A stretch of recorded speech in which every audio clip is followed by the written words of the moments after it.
Hello, everyone. Welcome to Genealogy Adventures. I'm Brian Sheffy. And I'm Donya Williams. How are you guys today?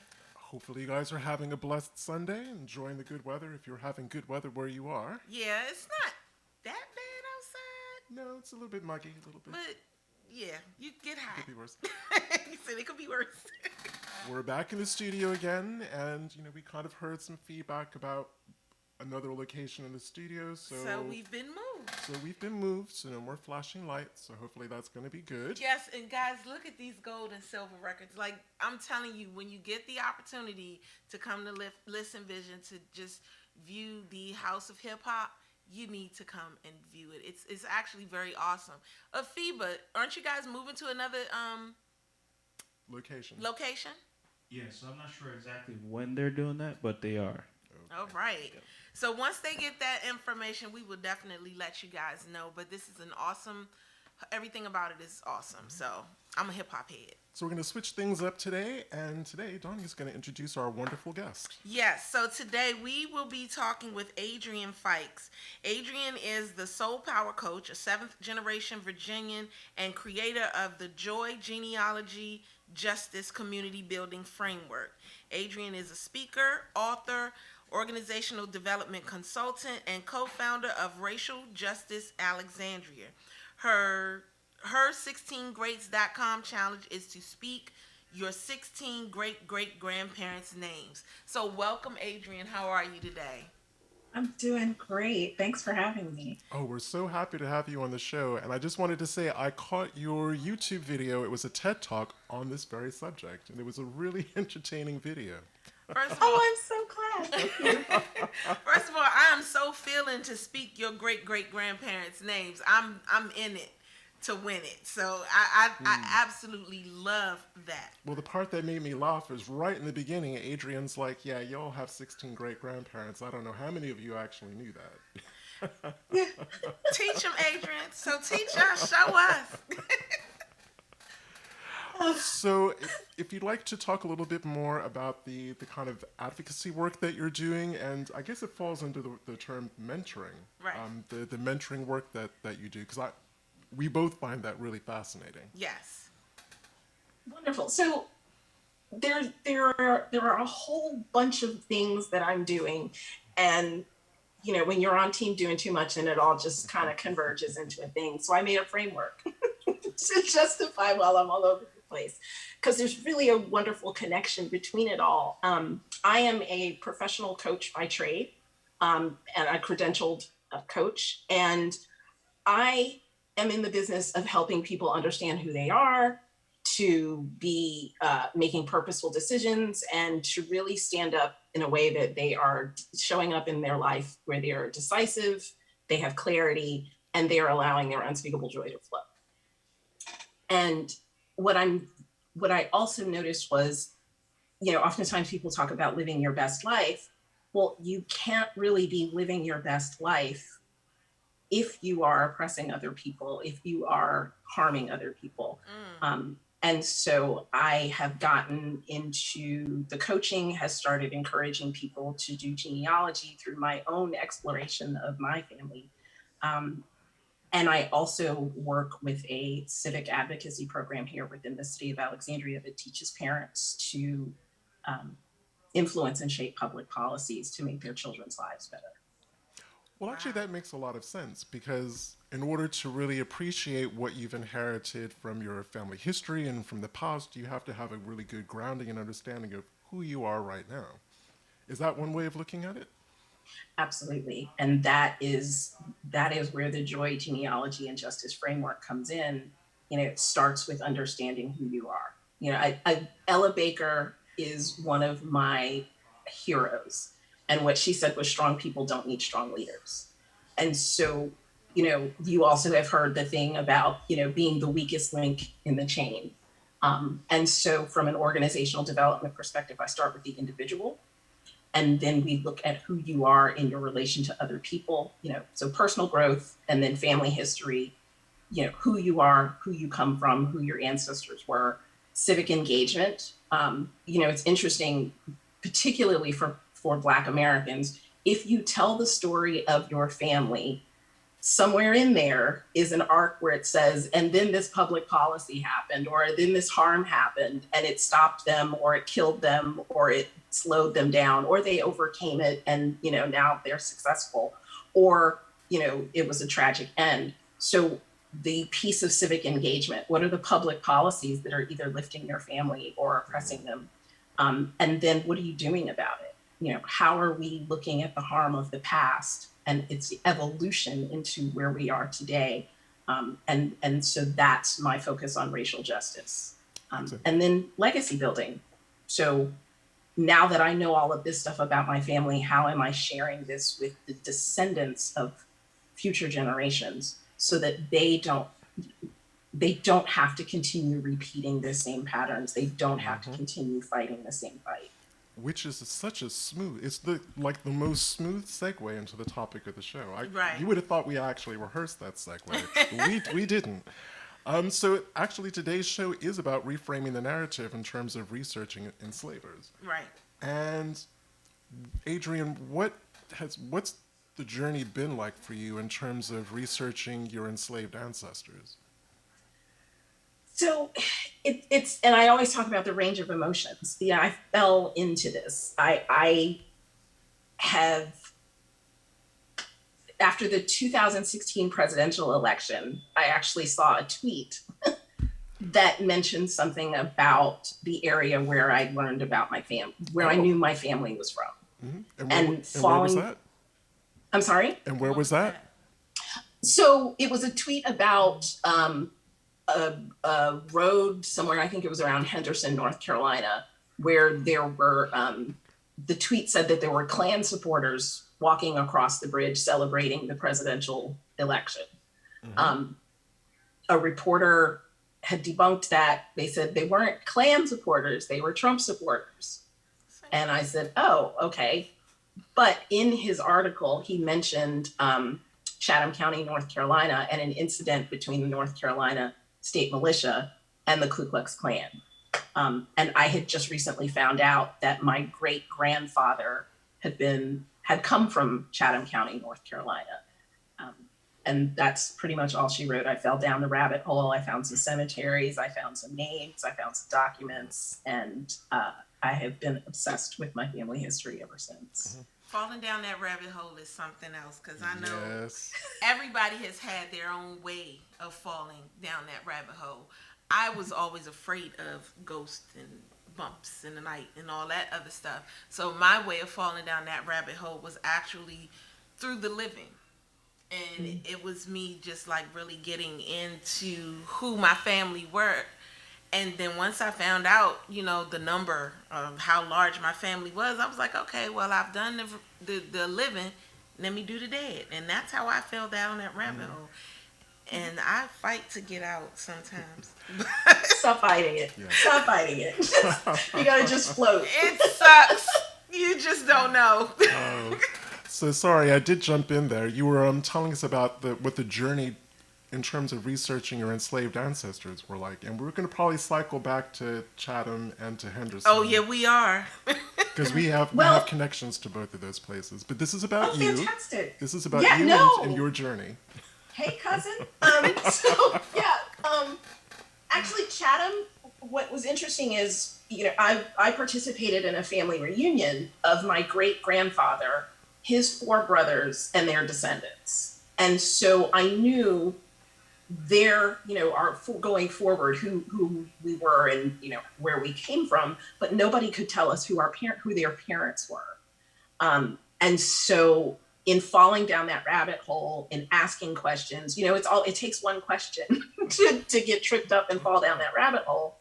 I stumbled upon cemetery records of my great-grandfather and my grandfather, my great-grandfather, and on the records of my great-grandfather, his parents' names were listed right there. And it was so easy. It was literally a couple of keystrokes because, genealogy technology being what it is, that then the next question was, well, if this was so easy, who are my other great-great-grandparents out there, and how easy would it be to find them? Wow. Yeah, I'm not into like I said, I mean, I love genealogy, don't get me wrong, but they're, you know, getting sucked into them the way that we do, we have to figure out a way to pull ourselves out. I know some people don't agree with me on that, but we do. Like right now, I've pulled myself out because I have to get ready for 1950. And that's why I've pulled myself. I have a lot of people that contact me, hey, can you help me research this and this, that, and the third? No. And that's just really all that I can say is no, because I have to get myself prepared for the 1950 census, and I don't research. Well, we had a rabbit hole yesterday afternoon that I refused to go down because I had 2 client reports that I had to write yesterday. I had to do it. Yeah, and it was a rabbit hole. One person said that she fell down the rabbit hole. Benita Gail Gibbs, she said, I fell down the rabbit hole, evicted the rabbits, and took up residence. So you gonna live there. Come out for air though, Benita. Come out for air. You know, one of the things I notice is our ancestors, they pull us in.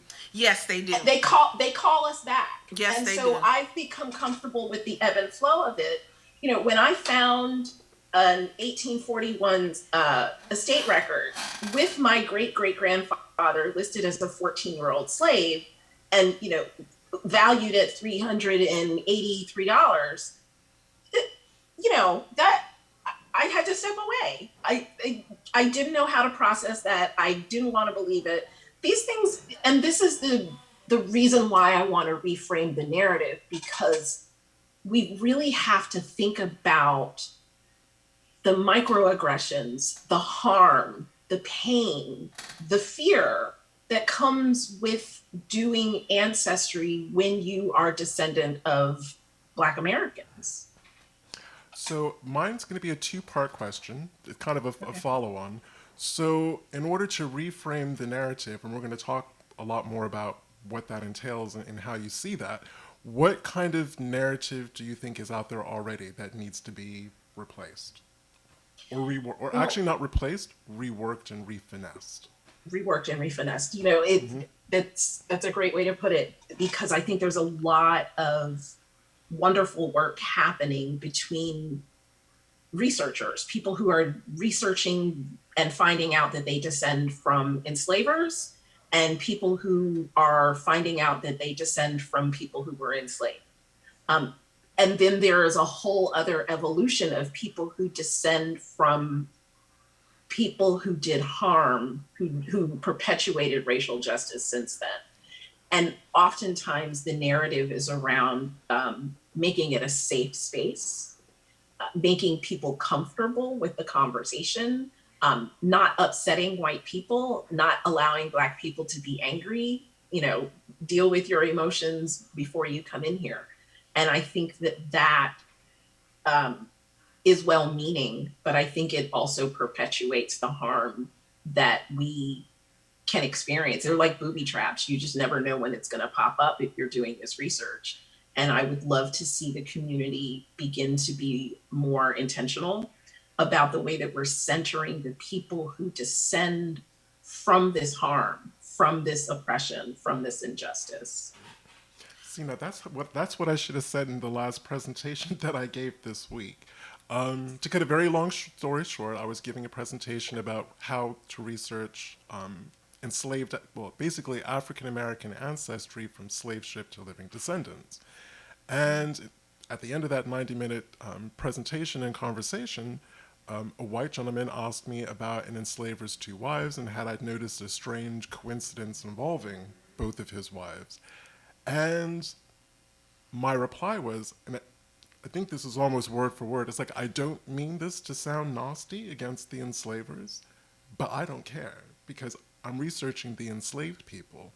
And it was a question that really kind of threw me, because if you're spending 90 minutes talking about the difficulty of going from a slave ship to living people, and all of those generations and all of those processes, why are you going to ask me? Now, if the gentleman had asked me about probate records or what kind of enslavers records were helpful, that would have been a totally fine question. Right. But to ask me something about that may or may not be interesting about the enslavers' personal lives themselves. Right. That's not central to what I'm doing. Right, but one of the things that I found that's been an issue, and you might want to speak on this, Adrienne, is how black people nowadays, they really don't care how white people feel, and that's fine. That's fine, because everything that you've gone through, and the search that you've gone through, you notice what your family went through, so you're angry about it. But, and there is a but. Mm-hmm. These people went through some stuff too. I know that everybody gets upset at me when I say these things, but Brian and I was talking about this yesterday, how genealogy is a common sense based research. And because it's common sense based, you have to understand that, yes, black people had it bad. They had it bad. But can you imagine sending your children, your 6 and 7-year-old child, to a horror film? And that's what they did. That's what these little white children went through. They went through a horror film, but they didn't know it was a horror film.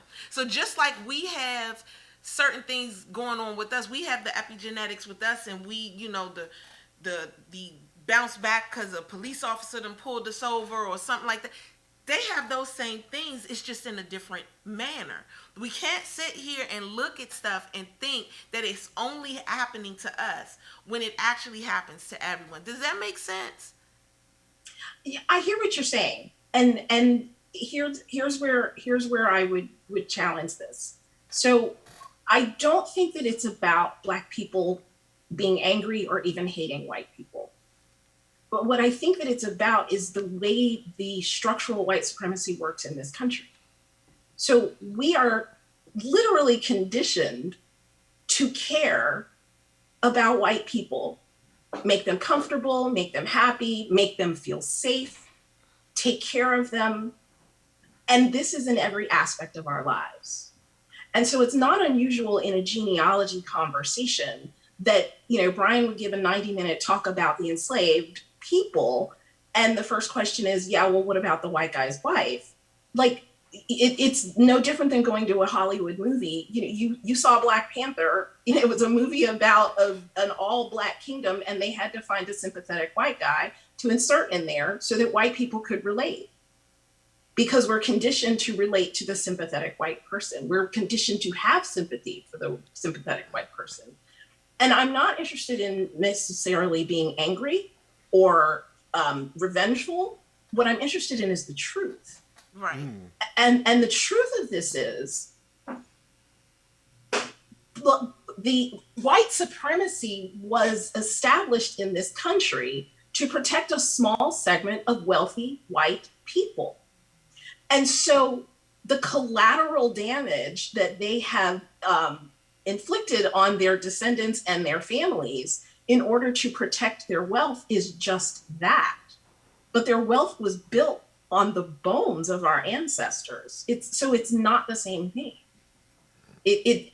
So many of the policies that you've seen evolve out of this are evolving because look at what's happening today. White people are afraid that Black people will get power, and then Black people will inflict upon white people the harm that for centuries we have been enduring. When the reality of this situation is, most of the Black people that I've ever encountered just want to be unbothered. Oh, yes. Well, yeah, I mean, and I agree with that, but in the same instance, I still can't sit here and say that because of what they did, it's just collateral damage. I feel like as a person, as a human being, that's not fair. Or is the other side of what you're saying is because we've met so many of our white DNA cousins, and we actually know who they are. We know who the common ancestors are, and we know that the trauma that they feel because they know that their ancestors enslaved our ancestors. Right. Who were their kin? Right. So we can't. I mean, I'm not like I can.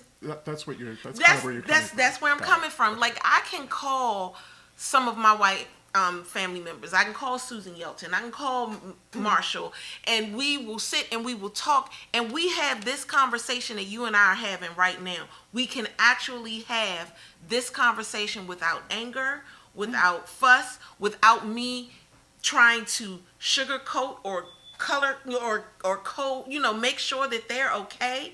I don't have to go through all that. But I find that with those that do feel that way, I don't do that with them either. I'm not sugarcoating nothing. That's their journey. And that, but I'm talking about like when we did the Martha Brooks thing and they would lend their words and feel all upset. I'm not going to sugarcoat absolutely nothing. I'm going to tell you how I feel, but I'm going to tell you how I feel in the best way that I can to let you understand that I really don't give a crap about what you're going through or how you're feeling about it. Well, not that I don't give a crap about how you're feeling about it, but just that I don't care. What am I trying to say, Brian? Well, because it's difficult to try to take care of someone else's kind of emotional, when I'm trying to deal with my own, right, spiritual stuff. When you're trying to deal with, we're trying as a people to deal with our own, right, and that's why we have this show, because I need for people of non-melanated skin to understand that our needs do come in this. Yeah. And yes, I acknowledge what you've gone through. I see what you've gone through, but I've gone through it too. Which I'm going to say that is actually better. It's still awkward, but it's better than the usual response I get, which is, get over it. Slavery was hundreds of years ago. Right. You don't know any enslaved people. Right. And I'm sure Adrienne, you've probably heard variations of those comments yourself. Right, and that's what goes into the truth that she's talking about, because when you push that truth out to them that we're like only 1 or 2 generations removed from slavery, and it happened to have been my grandparents or my great-grandparents, guess what? I did know someone in slavery. Or know someone who knew someone who was enslaved. So I need you to know your history first. And that's what I look at that as. Does that make sense, Adrienne? I hear what you're saying, but I'm curious. You've got this relationship with what did you call this white descendants, relatives within your family. Do your other family members feel the same way? Do they have that same relationship?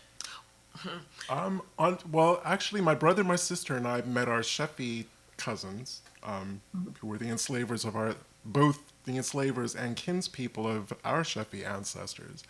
And we've all developed a really good relationship with them. Well, we developed it on Facebook first, then we met in person, had an uncomfortable first 20 minutes, and then after that, uncomfortableness went away and the conversation started. And they're family now. They consider us family, and we consider them family. For me, there is one, which is Candace. And Candace actually traveled from Washington State just to meet us. She did come and meet, and there were some family members that were there. However, there are some that are not interested.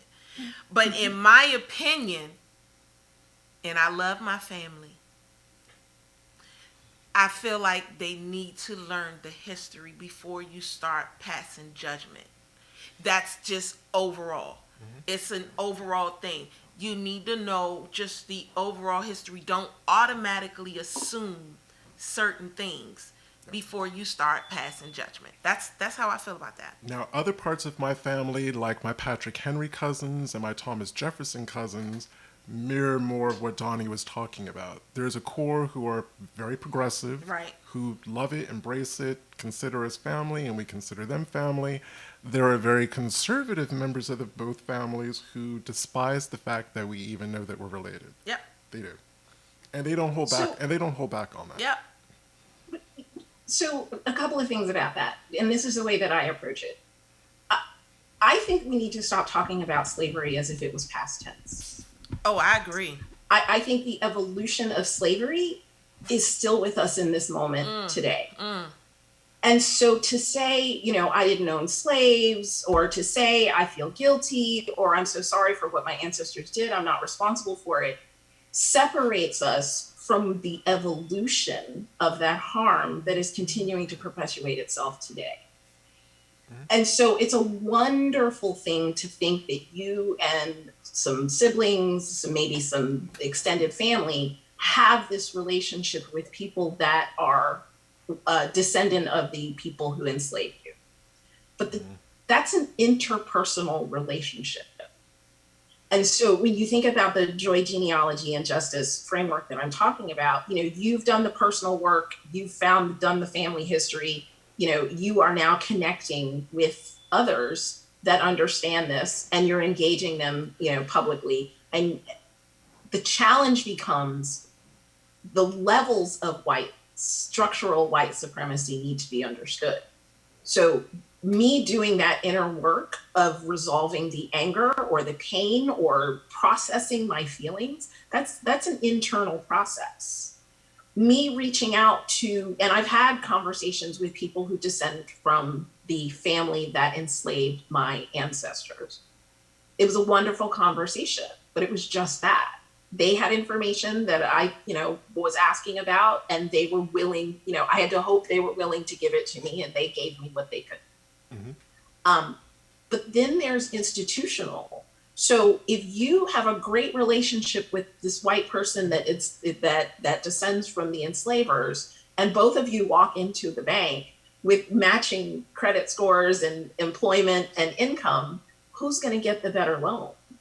Exactly. But I'm gonna say, in two of our cousins' defense, Missy and Carolyn, they would call that bank manager out. Yes, they would. They would drag. They wouldn't call him out. They would drag him. Out.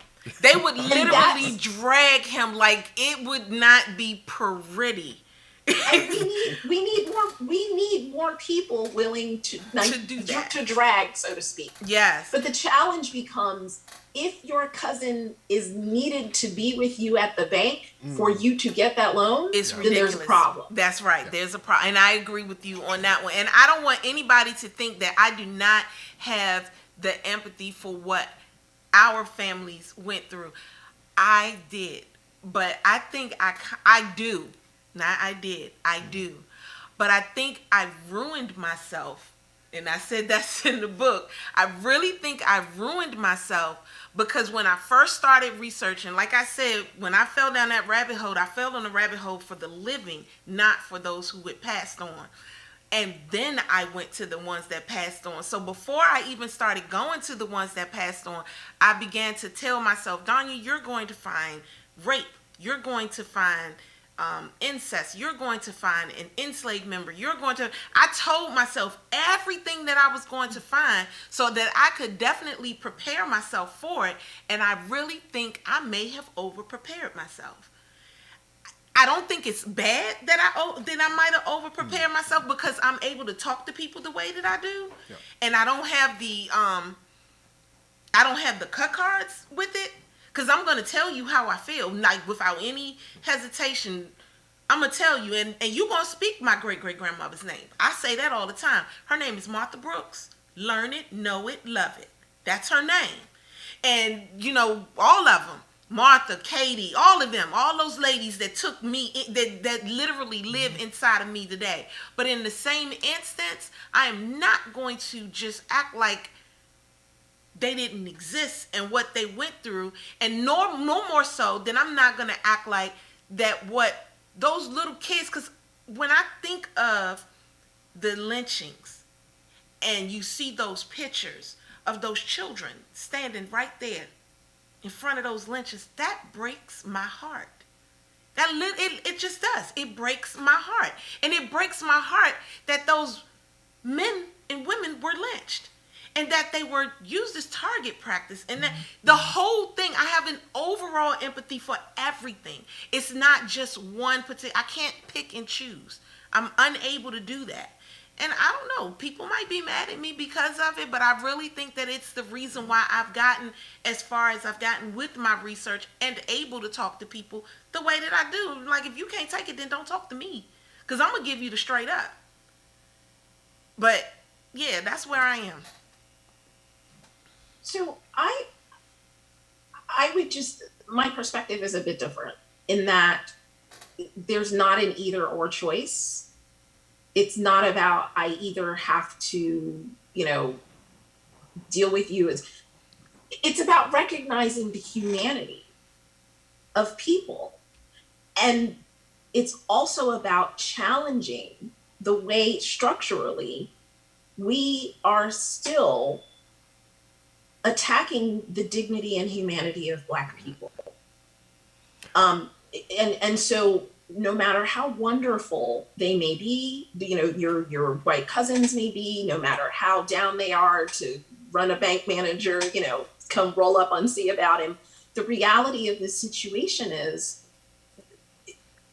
there's generational wealth being stolen from us. There's dignity and humanity being stolen from us today. Yeah. And not knowing the truth, because we not only don't teach the truth, but if you are in a position of privilege, you're not even required to notice that what you think is not the truth. And so not only do you have to be open to be challenged by the truth, you have to be willing to listen to the truth and process the truth. And then it's your responsibility to do something about that truth. And so what I'm hoping to see in reframing is that we are prioritizing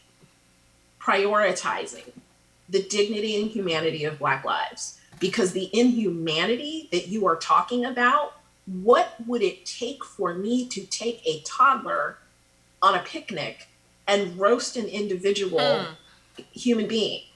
You know, their hatred and fear and greed not only dehumanizes them, but it oppresses and harms us. And so the way we move through that is by centering Black liberation and humanity in our structural policies, in our institutional, you know, efforts, and in our interpersonal. It's a very awkward thing. You know, I'm first generation Columbia, Maryland. I grew up in this planned community where, you know, it was written into the housing contracts that you could not ask about the color or the religious background of the people that were living next door to you when you were purchasing the home. And so the community was designed to be racially and economically diverse. And so growing up as a child, I got to experience this social experiment of racial and economic integration.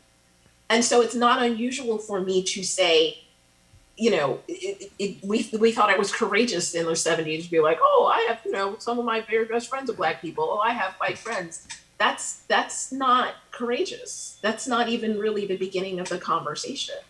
The beginning of the conversation is I recognize whiteness as an institution and a policy, and whether I am Black, whether I am white, whether, you know, I'm immigrated here from another country, I'm actively doing something to dismantle the harm that is perpetuated by that system. And I haven't really thought of a good way of actually explaining it this way. My feeling is that a lot of the negative associations with Blackness has everything to do with the internalized guilt, shame, and fear of white people that they don't want to own. Yes. So they displace that onto us. Sorry for Psychology 101. I can't think of an easier way of actually. But that's what it is. It's a displacement. That's exactly what it is. And again, Adrienne, I hope you see that I'm not disagreeing with you. I do agree with everything that you're saying. I agree with everything that you're saying. I just think our approach is different. But I agree completely, totally, wholeheartedly. In my opinion, you know, genealogy is what brought me to where I am, where I feel like in order for them to learn, they need to do this. Genealogy should be in school so they can understand exactly what it was that their ancestors did and how it affected not just our ancestors, but there's, you know, how it just affected everyone as a whole. Everybody got affected by it, and you need to know that, and you need to understand that because you weren't taught that I was actually a part of history. You now think that you're superior over me. And I'm supposed to be in the background when in actuality, That same person that you learned was your great great great grandfather, guess what? He was mine too. And I'm a part of that. And not only am I a part of that, I had some other people that did some other stuff that was really, really great. And you didn't get the opportunity to learn that we were on the same level. And those are the things that I feel are missing. They need to understand. And the only way they learn it, to me, is right now through genealogy, because they're not teaching it in school. No. Well, again, it's always the basic question. If white people did everything in America, why did you need to bring our ancestors? What am I here for? Why did you need to bring our ancestors here in the first place? If your people did everything, yeah, we shouldn't be here. What am I here for? We should be over there. I should be at home in my kicking feet in the water, doing whatever I do. You know what I'm saying? I mean, playing at the pool or something. I ain't got to be here. So, that's really why I started. This is a great thing. This is why I started the 16 Greats Challenge, because asking those questions, who were your grandparents' leads you to begin uncovering this history. I would love to see genealogy. I have incorporated it into the coaching work that I do, and I would love to see this a part of the way that we teach, the way that we educate current and future generations. Bryant, you talked about Psych 101, and I'm like, this is not, it's not by happenstance. In you think about Nat Turner's rebellion was what, like 1830 something? Mm-hmm. And so the institution of, we'll start with you guys, Rick Murphy's book about the first Virginians, the first Africans in Virginia, and the 1705 Virginia slave codes, and how they were written in response to the lifetime achievements of those Angolans. I keep saying, stop treating this like it's a secret.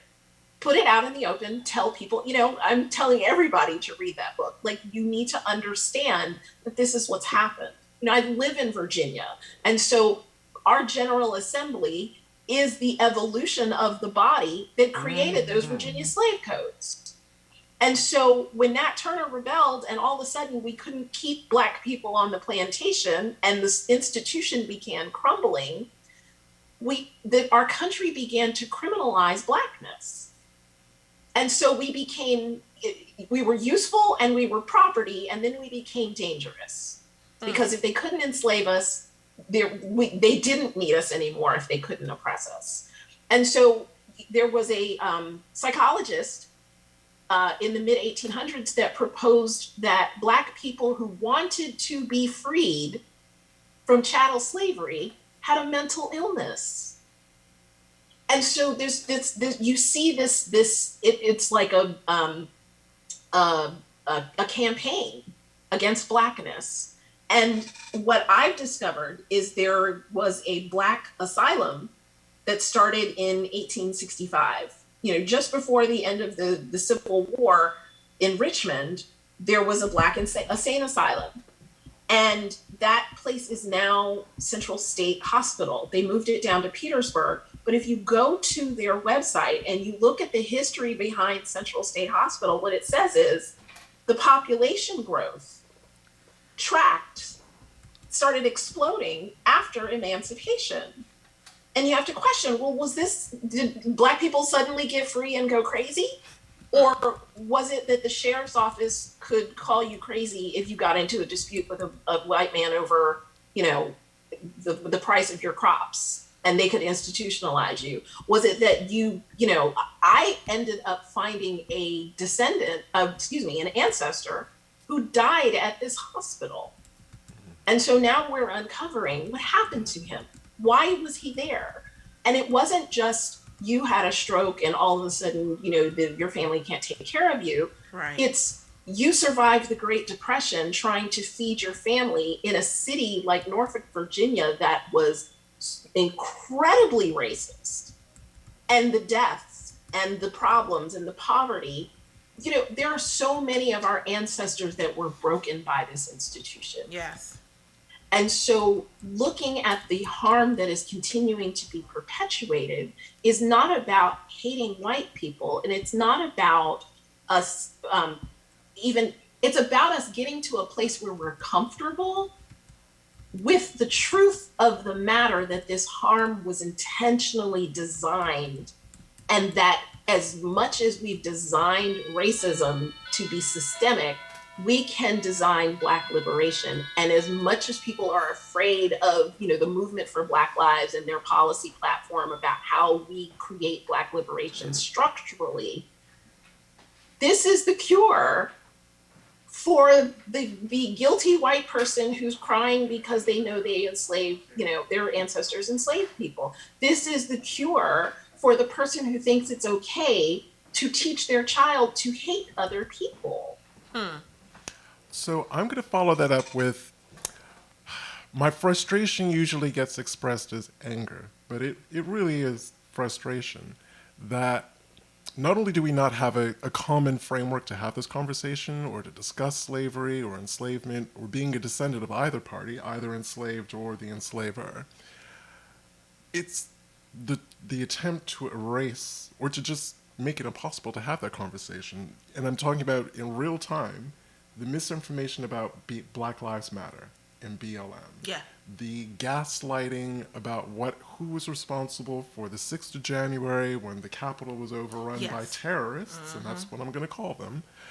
And then how all of that seems to wrap around to be our fault. Right. When we had absolutely nothing to do do with with it whatsoever. Not at all. So, I mean, how do we call out, and I mean call them out constructively? And I'm going to say his name again, Mitch McConnell, talking about critical race theory, which the way that, and this isn't about all Republicans and all GOP members, because I know that they're not all racist or white supremacists, but how do we combat language?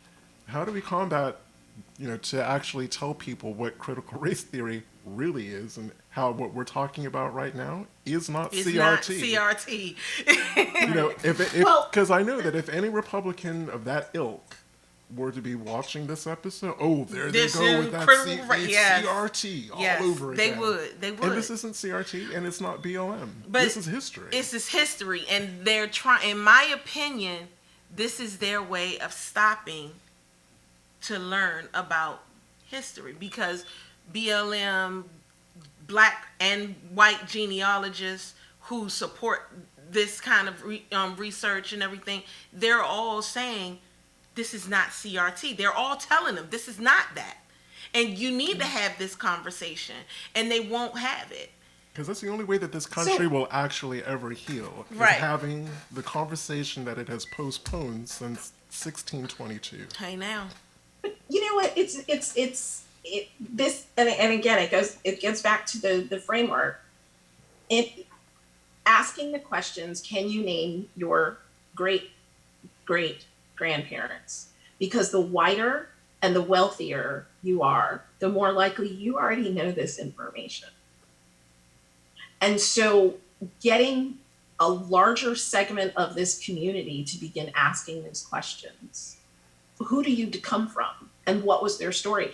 Because what you're going to get to see is somebody's grandfather came home from the war, got the GI Bill, bought a house, was not run out of that house by the Klan, passed that house on to his family, and now there's a 20-something-year-old buying a first-time home in this housing market that's getting a $50,000 or $100,000 or more down payment from the family because they have the generational wealth to give it to them. Mm-hmm. I mean, these things have real life implications, and there's not a political ad you will ever see for any campaign that somebody doesn't start with their origin story. I was a son of a sharecropper, or my dad was a coal miner, and now I'm running for whatever office. Because we understand that family history shapes who we are and where we come from and what we have and what we have access to today. And so if we're really talking about, and I make a distinction between, and I don't know because I'm not a part of that ecosystem, but when I talk about Black Lives Matter, I'm talking specifically, I make a distinction to the movement for Black Lives policy platform. And what I keep saying is, if this policy platform had come out of Brookings Institution, you would be hearing all about it. And yet it came from an evolution of civil rights leaders across the country, former SNCC veterans and lawyers and economists and, grassroots activists and organizers came together and put this entire comprehensive policy platform together to say, this is how we move forward. So here in Alexandria, we're doing the Community Remembrance Project that is associated with the Equal Justice Initiative. And in reading the documents and doing this history, I discovered that there were 12 African-American men who went down to the jail the night that Benjamin Thomas was about to be lynched to try to stop the lynching. And they were armed.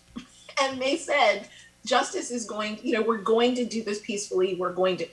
And so the city of Alexandria as an institution arrested them, disarmed them, and then sent these Black men to the chain gang for 30 days for demanding justice. Well, isn't that what they did for Tulsa? Well, you know what? The city of I guess the city of Alexandria was too integrated in money to actually burn the Black neighborhood down. But I also know that there were riots in the city of Alexandria, and there was an intentional decision by the newspapers not to write about it. Well, again, so this gets lost to history.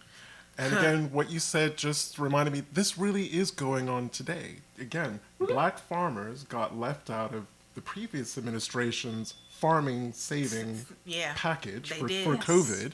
So the current administration felt that they needed to redress that shortfall. Right.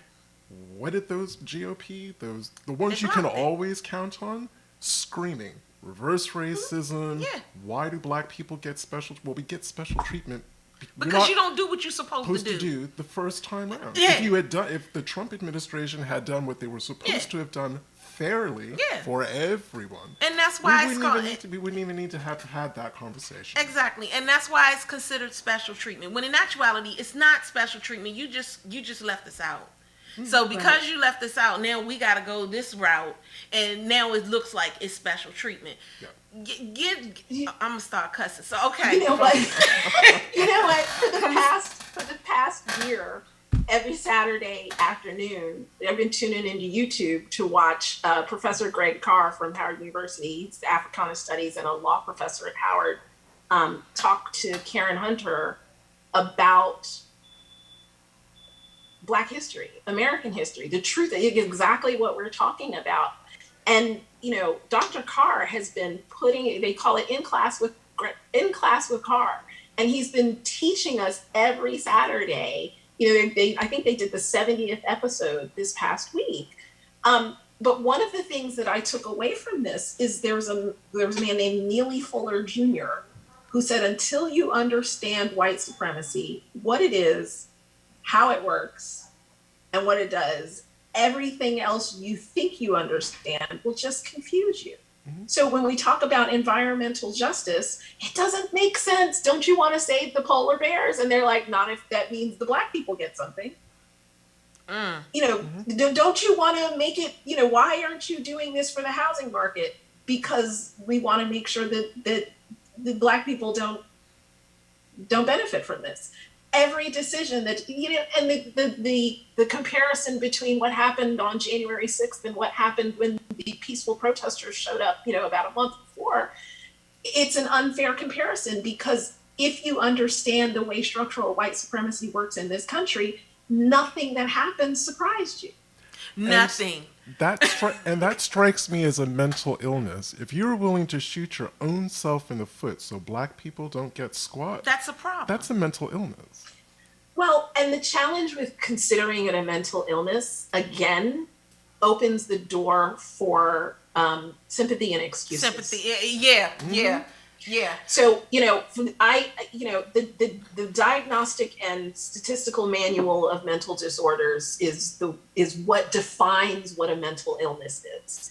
And racism has never been studied. There were Black psychologists in the 70s. Alvin Toussaint, the one that the famous Black psychologist, was writing letters trying to get the psychological community to actually study empirically study racism. Is this a mental illness? They've refused to do it. And so because they have refused to do it, we can't talk about it as a mental illness because it is not. And the danger of talking about it as a mental illness sets up the same disparities that you see between the war on drugs and the opioid crisis. How we and the response is completely different. We're looking in the way that we talk about marijuana criminalization.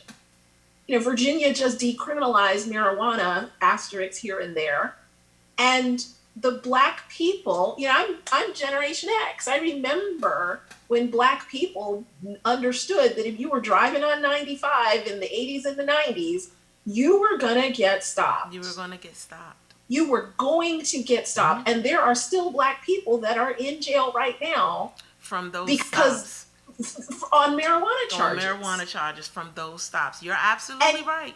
And yet our Virginia General Assembly decriminalized marijuana and has set up a process for the Commonwealth of Virginia to create a business of selling you marijuana. And they told us that the Black and brown people who are still in jail on marijuana charges are there because the legislature did not have time to put that into the bill. Oh, but they had more than enough time to rewrite voter registration How about laws that? and present those on the How floor. about They that? had all the time in the world to get that stuff done. Though. How about that? Yeah. What do you say? Watch whiteness work. If you understand white supremacy, none of this is a surprise. I mean, it's not. I know when for January 6th, I literally prepared myself for January 6th. I was not shocked at all. No, me I neither. was waiting for it, as a matter of fact. As soon as I saw them gathering Yeah. for the speech. For the speech itself, I was like, oh, this is going to be good. And I went and I got me some popcorn and a ginger ale. And I'm not lying. I literally did that. I got me a couple of bags of popcorn and put them in a bowl after I popped them. And I sat on my bed and I watched January 6th like it was a movie because I knew what was going to happen. And then I knew how they were going to treat them after the fact, which is how they're treated. But you know, it's not a movie. And what's disturbing to me about the whole situation is it wasn't taken seriously. They were talking for months about what they were getting ready to do. Mm-hmm. And my daughter works on the Hill. She had to, I was like, what you're not going to do is go to work on January 6th. I know that's right. And so she had to take personal leave to not be in the office. And the challenge then becomes, then they put up fences and they've got armed National Guard walking around with AK-15s. And they're Black people who have to go to work walking past these armed guards. Like, And feel uncomfortable while it's happening. Mm-hmm. can you possibly feel comfortable with the history of this country and let alone walking past the Capitol police officers who opened the gates and Who let them opened in. the gates to come in. You're absolutely right. You're absolutely And, right. and again, no one who understands the history of white supremacy in this country was surprised by this because we know the history of Medgar Evers. We know about Clyde Kennard that got sent to Parchman Penitentiary for stealing chicken feed. And we know that he was framed and the guy admitted it and they still wouldn't let him out of jail. Yeah. Like, these things just continue to happen. And I think the only way we move forward is we reframe the narrative. It's interesting because you show whatever I have relatives, I have community members that are featured in the community footage on Eyes on the Prize and, you know, old civil rights videos. And I used to always wonder, like, if I know your name, who are those rabid white people screaming in the background? That's somebody's grandmother. You know, shout out to the lady that lied about Emmett Till whistling at her, who was still alive. Who's still You know, alive? Go deep and into that. Who's still alive and Who's still untouched? alive. And untouched. And Because they they told won't us call when- they won't call her out. They won't put her on It's trial. worse than that. They won't do It's- any of those things. It's worse than that because when the person, and this is my other challenge with this history, because we have white historians coming in to tell our stories and they uncover things like Carolyn Bryant lied And he sat on it for 10 years. Yep. And then when it came out in the book and somebody said, wait a minute, you mean she lied?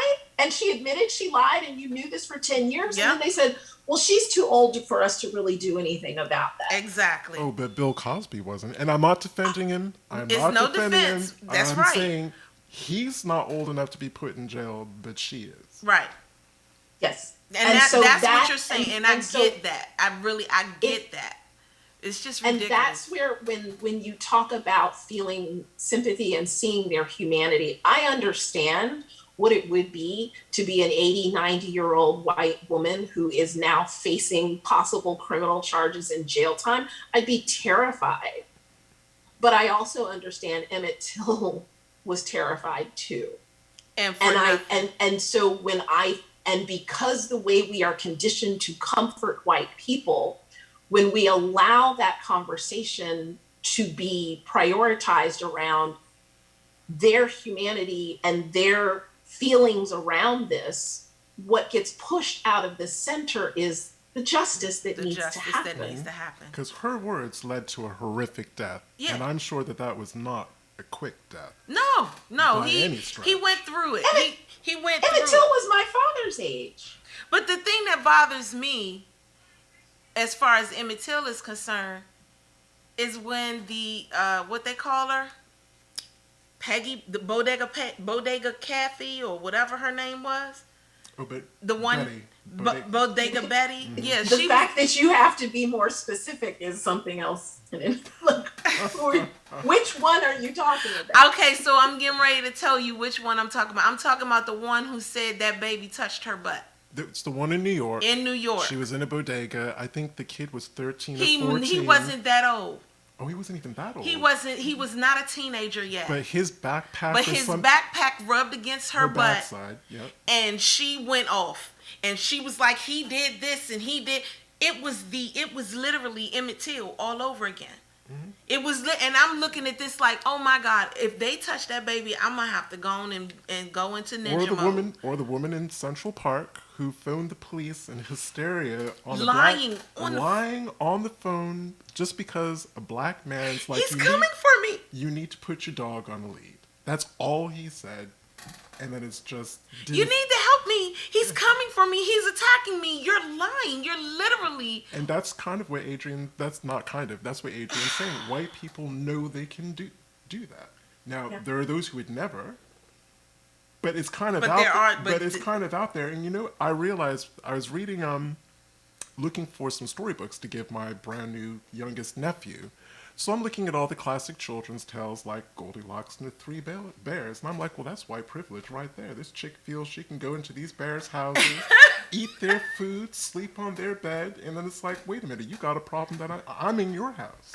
This is where I want to be. And if they had put paws on her. So you start. If they had put hands on her, it would have been a problem. So you actually start learning about that from... But people don't realize that. Yeah, I mean the condition is there in every way, in every way. It's there, and that's why I said, Adrienne, don't think that I don't agree with you, because I do. Mm-hmm. I really do. I hear that, and the interesting thing about it is, even in my own work, like this is like telling a fish that their water is the water in the goldfish bowl is dirty. Like we've been breathing this in and out for so long we can't even see it.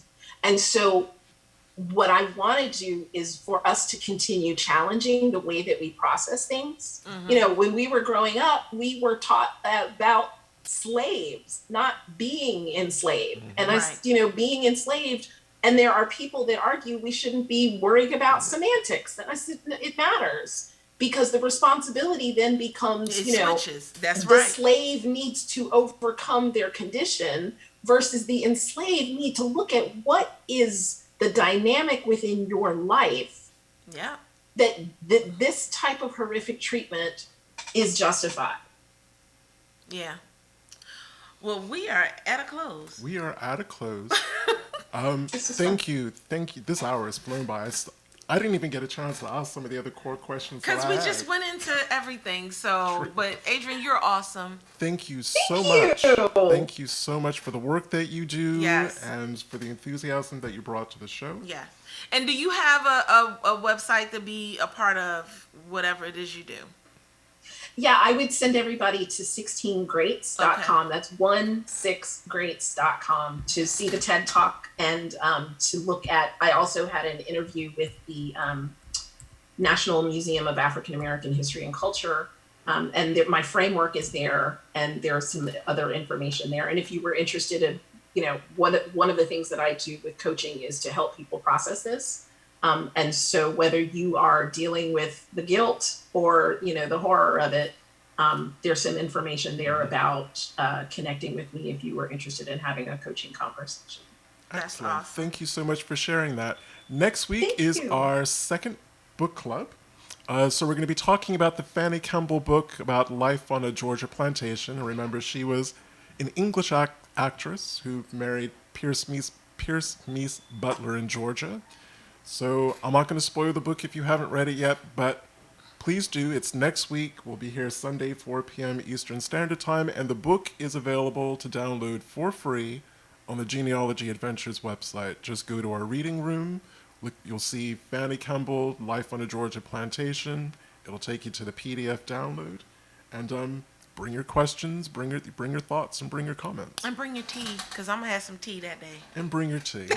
So until next Sunday, and again, thank you so much, Adrienne. Till next Sunday, I'm Brian. And I'm Danya, and this is Genealogy Adventures. Bye. See you.